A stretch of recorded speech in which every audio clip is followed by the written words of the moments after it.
Did you know that in the Old Testament, God makes practicing a day of rest an essential part of His commandments for His people? Taking a dedicated day of rest, the Sabbath as it's referred to in Scripture, is listed right after the commands to reject idol worship and misusing the name of God. Taking a Sabbath is actually number 3 of 10 in the 10 Commandments. In the story of Israel, this rest practice has a strange weight put on it. And think about this, when someone sets a rule, there is a seriousness to it, and it makes us think about trying to live up to a certain standard. For example, when you hear the command, "Don't lie," you think about being honest in your conversations and avoiding misrepresentation. But what kind of standard is rest? How do we live up to resting when rest implies letting go? The origin of the command to rest, to keep the Sabbath, is based on the creation story. In the book of Exodus chapter 20, God refers back to His timeline of creating the universe as His reason for establishing a day of rest.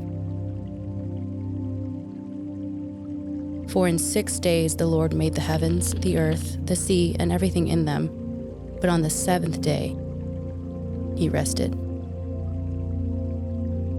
That is why the Lord blessed the Sabbath day and set it apart as holy.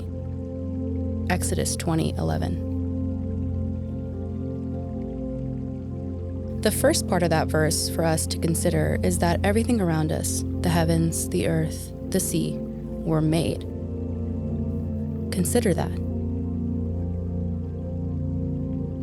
We live in a moment where we rush and take our surroundings for granted.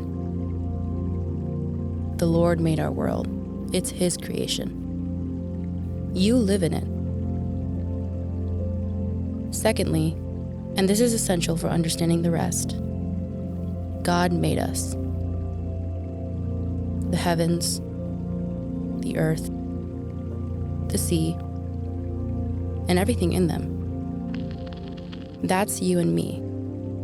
We should give pause to this thought. In our culture, we believe that we are the sole products of our own choices. Hard work if you're focused on progress, or shame if you've blown it. But all of us have, to some extent, believed the lie that we make ourselves, and we forget where we've come from. For the next few moments, reflect on the idea that you are not the product of your own hard work.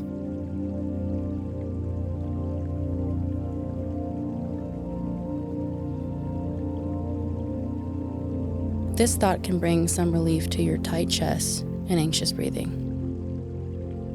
You were made. That means you exist because of something beyond you. If you feel any uneasiness, that's good. That's often the starting point of real rest.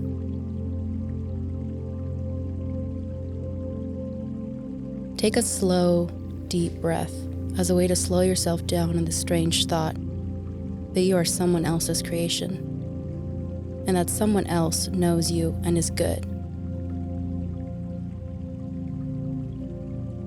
Now use your imagination and think of the most amazing view you've ever had. Maybe it's in the mountains, maybe it's the beach, maybe it's a starry sky away from city lights. Think about the expanse of the world we live in, about our view of space, a place we still know so little about. Take in your greatest view in your mind's eye, and now think about how the Creator who fashioned that space did so with great power, and then rested. Rest is at the origin of the universe. The God who made galaxies, fashioned stars and solar system, and then rested. And to His people He says, "Because I rested, you should do it too." When we rest, we're invited to see ourselves properly in sequence as creation, not creator. And that is good. We live with lies that burden us about our perceived control over the world. But the creation story tells us otherwise.